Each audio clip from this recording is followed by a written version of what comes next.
traveler ICU ambulance with ventilator, defibrillator, oxygen monitor, etc. Our contact number is 700-21-573-85. We are always ready for help to your family. A very good evening everyone and welcome to today's news from the studio of News Now Jorhat, myself Rupalatta. Now moving on to the headlines and the stories in detail. Another youth from Assam has been nominated for the highest honor in Indian science and technology. The Bhatnagar Award for this year's form has been presented to eminent scientist Dr. Vinay Kumar Saikia. An eminent scientist, Dr. Vinay Kumar Saikia, has been nominated for the highest honor in Indian science and technology. The Bhatnagar Award for this year's form has been presented to eminent scientist Dr. Vinay Kumar Saikia. Dr. Saikia has received his honorable recognition in the Earth, Atmosphere, Ocean and Planetary Motion Sciences section. He is recently working as a scientist at the Institute of Northeast Science and Technology, a branch of the Council of Scientific and Industrial Research under the Ministry of Science and Technology. He has made an outstanding contribution to the science world with several book writings. More than 65 of his research papers have already been published. Dr. Saikia has already received several notable honors for his research and work.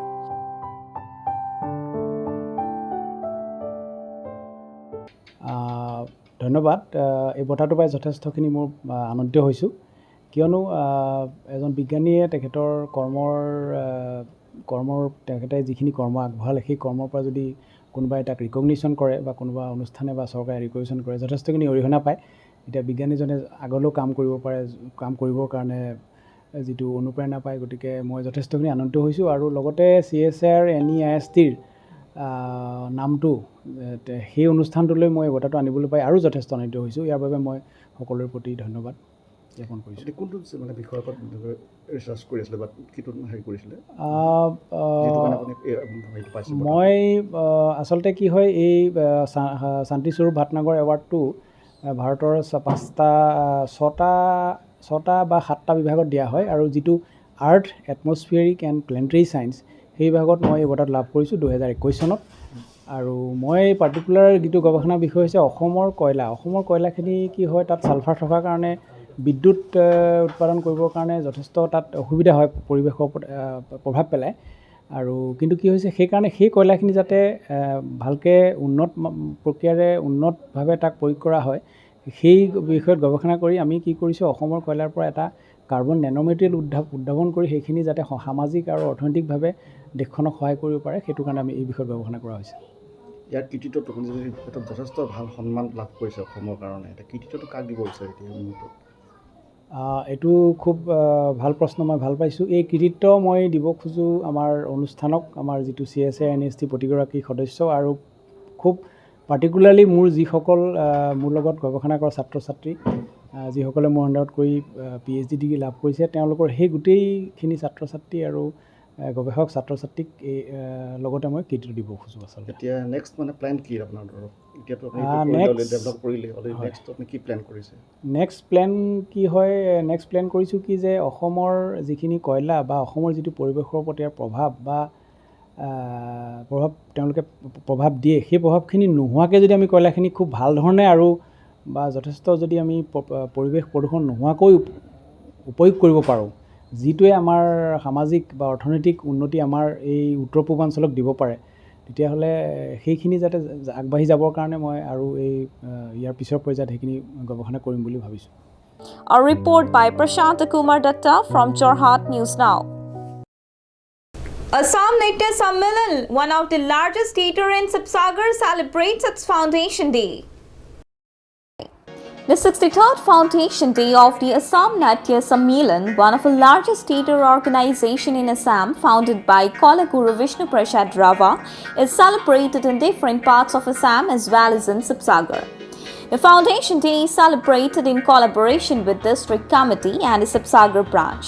They hoisted a flag in the morning on the occasion of the Foundation Day, organized in a regular manner. District President Sanjeev Bora sought everyone's active support in taking forward the Natya Sammelan, which is stepping to 63 years. Sabsagar District Treasurer Lakshmi Mani Bora, Branch President of Sabsagar Anand Mohan Sharma made up important statements at the function, hosted by Branch Secretary Amrit Kumar Sharma and several functionaries including Sabsagar Branch Sub-Chairman Anamika Kalita and Deepak Datta, Assistant Editor Ankurima Barua and Mrigakshi Bora Pramukh. আজি অসমৰ সৰ্ববৃহৎ নাট্য অনুষ্ঠান অসম নাট্য সন্মিলনৰ 63 সংখ্যক প্ৰতিষ্ঠা দিৱস কলাগুৰু বিষ্ণু প্ৰসাদ ৰাভাকে প্ৰমুখ্য কৰি বহুকেইজন বৰেণ্য ব্যক্তিৰ প্ৰচেষ্টাত গঠন হোৱা অসম নাট্য সন্মিলনৰ প্ৰতিষ্ঠা দিৱসৰ প্ৰাক মুহূৰ্তত আজি আমি সকলোকে আমাৰ নাট্য সন্মিলনৰ তৰফৰ পৰা ধন্যবাদ জ্ঞাপন কৰিছোঁ। আজি আমি শিৱসাগৰৰ ঐতিহাসিক সেউজীয়া সমাজ সংগীত মহাবিদ্যালয়ৰ প্ৰাংগণত আমি আজি অসম নাট্য সন্মিলন শিৱসাগৰ জিলা সমিতিয়ে 63 সংখ্যক প্ৰতিষ্ঠা দিৱস আমি উদযাপন কৰিলোঁ। এই উদযাপন স্থলীত উপস্থিত থকা সমূহ নাট্যকৰ্মী তথা অসম নাট্য সন্মিলনৰ সদস্যাক জিলা সমিতিৰ তৰফৰ পৰা আন্তৰিক ধন্যবাদ জ্ঞাপন কৰিছোঁ আৰু আশা ৰাখিছোঁ অনাগত দিনত জিলা সমিতিয়ে যি কাৰ্যসূচী ৰূপায়ণ কৰাৰ পৰিকল্পনা কৰিছে সেই পৰিকল্পনাত সমূহ নাট্যকৰ্মীৰ সক্ৰিয় সহযোগিতা আমি একান্তই কামনা কৰিছোঁ আৰু যাতে আমি এই নাট্য যাত্ৰাক আমি শিশুসকলৰ মাজলৈ লৈ যাব পাৰোঁ, নতুন প্ৰজন্মৰ মাজলৈ লৈ যাব পাৰোঁ। কাৰণ আমাৰ বিশ্বাস একমাত্ৰ বৰ্তমান এই যি আমাৰ অস্থিৰ পৰিস্থিতিত কেৱল নাট্যৰ চৰ্চাই এজন নাট্যকৰ্মীয়ে সমাজখনক সুন্দৰ ৰূপত প্ৰতিষ্ঠিত কৰিব পাৰিব। গতিকে আমাৰ সংকল্প হৈছে শিৱসাগৰ জিলা সমিতিৰ প্ৰত্যেক ঘৰ মানুহতে আমি একোজন নাট্যকৰ্মী যাতে জন্ম দিব পাৰোঁ, সেই নাট্যকৰ্মীৰ যোগেদি সমাজখনক যাতে আমি সুস্থ সবল কৰি তুলিব পাৰোঁ, সেয়া আমাৰ হৈছে পৰিকল্পনা। আৰু এই প্ৰতিষ্ঠা দিৱসত এয়াই আজি আমাৰ জিলা সমিতিৰ নতুন পৰিকল্পনা আৰু সামগ্ৰিক আমি পৰিকল্পনা। A report by Amrit Kumar Sharma from Sabsagar News Now. Two youths of AGYCP from Nalbari, Assam were present in Dergaon to protect the language and culture of the indigenous people of Assam and to demand the introduction of interstate passport in Assam. Social Service Secretary of AGYCP Nalbari Committee, Dipjyoti Besbora, and Executive Member Raftav Raman started their cycle journey across Assam from September 14. With the aim of spreading this demand and creating public awareness in the interest of the future for the protection of indigenous people of Assam.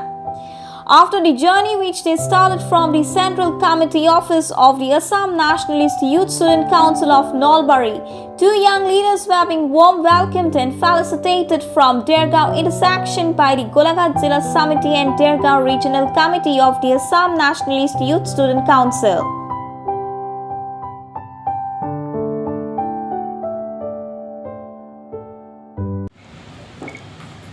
Assam জাতীয়তাবাদী যুৱ ছাত্ৰ পৰিষদে আজি সুদীৰ্ঘ 4টা দশক ধৰি অসমৰ শদিয়াৰ পৰা ধুবুৰীলৈকে খিলঞ্জীয়া ৰাইজক একত্ৰিত কৰাৰ উদ্দেশ্যে যি অসমত আন্তঃৰাজ্যিক পাৰপত্ৰ ব্যৱস্থা প্ৰৱৰ্তনৰ দাবী উত্থাপন কৰি আহিছে আৰু আমি নলবাৰী জিলাৰ দুই বন্ধুই আজি অসমত ইনাৰ লাইন পাৰ্মিটৰ প্ৰয়োজনীয়তা আৰু গুৰুত্বৰ প্ৰতি সজাগ কৰাৰ উদ্দেশ্যে জনসাধাৰণক সজাগ কৰাৰ উদ্দেশ্যে আমি ওলাই আহিছিলোঁ 14 ছেপ্টেম্বৰ তাৰিখে গুৱাহাটী চানমাৰীস্থিত আজি যুৱ ছাত্ৰ পৰিষদৰ মুখ্য কাৰ্যালয় আছে আৰু আমি ইতিমধ্যে ব্ৰহ্মপুত্ৰ উপত্যকাৰ উত্তৰ প্ৰায় সমাপ্তি কৰিলোঁ, শদিয়ালৈকে গ'লোঁ আৰু এতিয়া দক্ষিণ পাৰেৰে আমি ধুবুৰীলৈকে গৈ আমি জনসাধাৰণক বুজাব বিচাৰিছোঁ যে আমি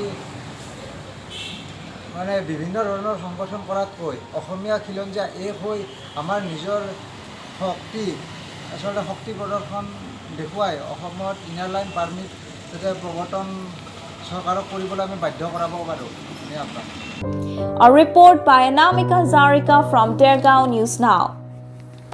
Two women stole a pair of clothes from Asirvad Silk House in front of Jorhat BB Hall. The stolen scene was captured on CCTV camera. One of a very dirty incident came in front of you all. Two women were seen stealing a pair of clothes worth about rupees 13,000 from Asirvad Silk House clothing store in front of Jorhat BB Hall. The entire scene was captured on CCTV camera. After the incident came to light, shop owner Jayant Hazarika said the incident will be informed at Sadar Police Station by filing an FIR. This has been recalled that several clothes were lost in past and the shop owner Jayant Hazarika suspects the two women for his involvement. কালি আমাৰ প্ৰায় 3টা বজাত 3টা বাজি 9 minute যোৱাত আমাৰ দোকানলৈ আপোনাৰ দুগৰাকী মহিলা মহিলা আহি পেলাই আপোনাৰ কাপোৰ চোৱা চলেৰে এযোৰ পাটৰ কাপোৰ বেগত ভৰাই চুৰি কৰি লৈ যায় এইটো মানে ছ'চিয়েল মিডিয়াত এইটো কাৰণে দিছোঁ যাতে মোৰ দৰে আৰু দুজন মানুহ এইটো ব্যৱস্থা হ'ব নালাগে যাতে এতিয়া পূজাৰ সময় আহি আছে তো কালি মোৰ দোকানৰ পৰা এযোৰ কাপোৰ লৈ গৈছে তেখেতে আৰু বেলেগৰ খোৱাটো নিবিচাৰোঁ আৰু আজি মই আমাৰ সদৰ থানাত এজাহাৰ দাখিল কৰিম এই বিষয়ত হেৰি কৰিবৰ কাৰণে আৰু মোৰ আগতেও এনেকুৱা দোকানৰ পৰা কাপোৰ চুৰি হৈছিল যদিও মই মানে কাপোৰ সন্দেহ কৰা নাছিলোঁ কালি কথাটো গম পাই পেলাই যে তেখেতসকলৰ ওপৰতে আমাৰ সন্দেহ কৰিছে যে আগৰ কাপোৰযোৰ তেখেতসকলে নিছে এইটো ব্যৱস্থা ল'বৰ কাৰণে আমি পুলিচ আৰক্ষী থানাটো ব্যৱস্থা গ্ৰহণ কৰিবৰ কাৰণে আজি এজাহাৰ দাখিল কৰিম A report by Pranab Sanchua from Jorhat News Now. Moving on to the end news of today, a press meet has been arranged by the working staff of CKB College Tiok. The college authorities organized a press conference to clarify the stand on the untoward situation that took place during the admission of first semester students at Tiok CKB College.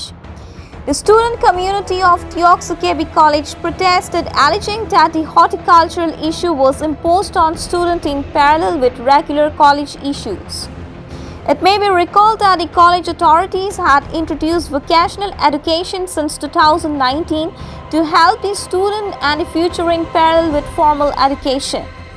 This is also mentioned in the identity sheet of the college provided to students during their admission time. But the refusal of some of the students of the 5th semester this year to enroll in the subject created conflict among the student community by the college authorities. As a result of this conflict, the students took up the protest program on September 25th. Now, with the intervention of the administration, the problem was resolved by the college authorities. The authorities of Tiok CKB College said that the student community has admitted its mistake and already a large number of students have enrolled in the discussion. The press conference organized on the call of the college alumni forum was attended by several professors including college rector Sunil Kumar Bhattacharya and internal quality assurance cell supervisor Dr. Vinay Brata Rajkhoa.